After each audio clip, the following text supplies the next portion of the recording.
আজকে আবার চলে আসলাম তোমাদের সামনে মুখে লেগে থাকার মতো একটা রেসিপি নিয়ে, সোয়াবিনের রেসিপি।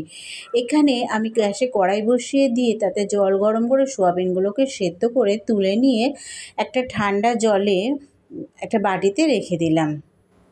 এদিকে গ্যাসে আবার একটা ফ্রাই প্যান বসিয়ে দিয়ে গোটা জিরে, কসুরি মেথি আর গোটা গরম মশলা, চিনেবাদাম দিয়ে শুকনো খোলায় ভেজে নিলাম।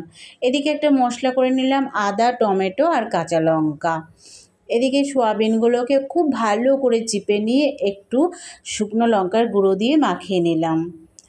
আর এদিকে গ্যাসে কড়াই বসিয়ে দিলাম আর কড়াইয়ে দিয়ে দিলাম তেল। তেলটা কড়াইয়ের চারিদিকে লাগিয়ে নিলাম যাতে সোয়াবিন ভাজার সময় কড়াইয়ে লেগে না যায়।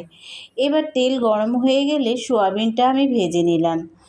খুব ভালো করে লাল লাল করে ভেজে নিতে হবে। ভাজা হয়ে গেলে আমি তুলে নেব।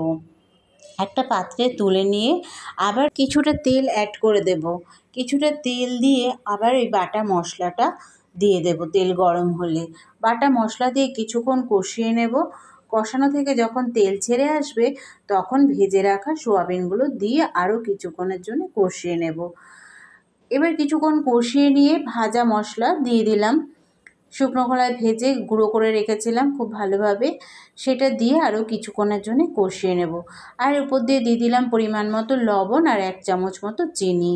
এখানে হলুদ দেব না, হলুদ ইউজ করব না। দেখো খুব সুন্দরভাবে কষানো হয়ে গেছে। এবার আমি এখানে অল্প জল দেব। যেহেতু গ্রেভি হবে, এখানে ঝোল হবে না, ওই জন্য অল্প জল দিতে হবে। দেখো কত সুন্দর লাগছে দেখতে। এটা দিয়ে রুটি, পরোটা, ফ্রাইড রাইস, পোলাও সব খাওয়া যায়। এবার আমার রান্না তৈরি হয়ে গেছে। আর ওপর দিয়ে ওই ভাজা মশলা কিছুটা রেখে দিয়েছিলাম সেটা দিয়ে আর একটুখানি রেখে দেব। আর দিয়ে দিলাম ওপর দিয়ে 1 চামচ মতো ঘি।